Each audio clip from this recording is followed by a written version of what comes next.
दोस्तों, स्वागत है आपका स्पूकी टीवी हिंदी में। आइए सुनते हैं ये डरावनी कहानी। दुल्हन भूतनी। बहुत समय पहले रुड़की के पास लखनपुर नाम के गांव में एक खुशहाल किसान परिवार रहता था, जिसमें 21 साल का मनमोहन अपने माँ बाप और छोटे भाई बहन के साथ रहता था। मनमोहन की शादी की बात उनके कुलपुरोहित जी आसपास के गांव में चला रहे थे और लड़कियों के रिश्ते फोटो के साथ आ रहे थे, लेकिन मनमोहन को कोई लड़की पसंद नहीं आती थी। उसकी माँ के उसे नकचड़ा कहने पर मनमोहन ने कहा, हर लड़के की ख्वाहिश होती है कि उसकी पत्नी सुंदर और बुद्धिमान हो ताकि उसका मान बढ़े। एक दिन आखिरकार मनमोहन को एक लड़की की फोटो अच्छी लगी। उससे पत्र व्यवहार करने के बाद ही मनमोहन ने अपनी माँ से कहा, मैं इसी से शादी करूँगा। उसकी माँ ने उस लड़की की फ़ोटो को दोबारा देखा और मुस्कुराकर मनमोहन से बोली, ठीक है बेटा, तुम्हारी शादी मैं इसी से करवाऊंगी। और लड़की के पिता को हाँ बोल दिया गया।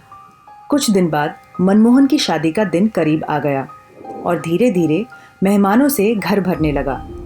मनमोहन मन ही मन ये सोचकर खुश हो रहा था कि उसकी पसंद लाखों में एक है। वो अपनी पत्नी को बाहर घुमाने ले जाने और वहाँ खूब सारी बातें करने के सपने देख रहा था। उसका इंतज़ार ख़त्म हो गया और आज उसकी शादी का दिन था। घर वाले धूमधाम से बारात लेकर लड़की के घर पहुँचे और मनमोहन की शादी उस सुंदर लड़की से हो गई। जब सुबह विदाई हुई तो बारात के पीछे लड़की को डोली में ससुराल ले जाया जा रहा था। चार कहार डोली को उठाते उठाते थक गए थे। वो बेचारे सोच रहे थे कि कहीं छायादार पेड़ दिख गया तो डोली को नीचे रख देंगे और थोड़ी देर आराम करके फिर आगे बढ़ेंगे। और तभी एक अलौकिक आम का पेड़ दिखा। वो लोग डोली को रखकर पानी पीने लगे और बोले, बहू, अगर आपको भी प्यास लगी हो तो पानी पी लो।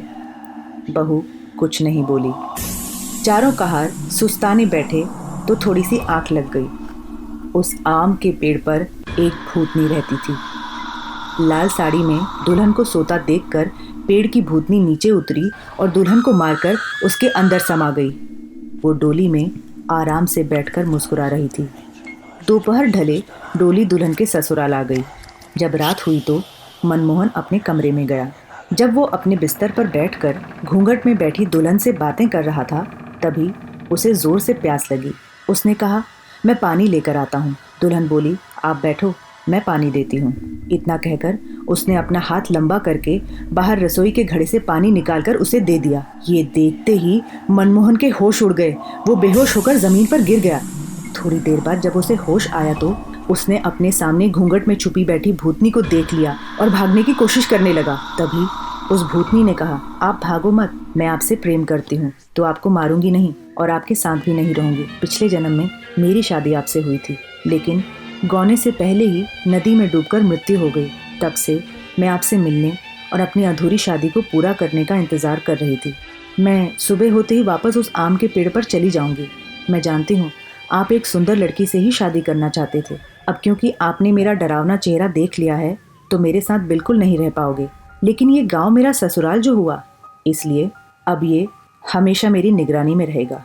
तो अब आपके घर की बरकत और इस गाँव की खुशहाली के लिए मैं आपको एक राज की बात बताती हूँ, जो आप सभी गांव वालों को बता देना। जिसके घर का चूल्हा उत्तर दिशा में है, वो सब अपने घर का चूल्हा दक्षिण दिशा में स्थान परिवर्तन कर लें। इससे उनके घर में हमेशा बरकत बनी रहेगी। इतना कहकर वो भूतनी गायब हो गई। शास्त्रों के अनुसार ये माना जाता है कि दक्षिण में अक्सर भूत प्रेत निवास करते हैं। कई साल गुजर गए हैं, लेकिन भूतनी द्वारा बताए वास्तु के नुस्खे का पालन करने से आज भी उस लखनपुर गांव में कभी भूखमरी या कोई बीमारी नहीं आई। गांव की समृद्धि के लिए उस पहरेदार भूतनी ने पिछले साल तक गांव में प्रवेश करने वाली नकारात्मक ऊर्जाओं को भगाया। फिर मनमोहन की मृत्यु के बाद उसकी आत्मा भी मुक्त हो गई। ये कहानी अच्छी लगी हो तो लाइक करें और कमेंट करें।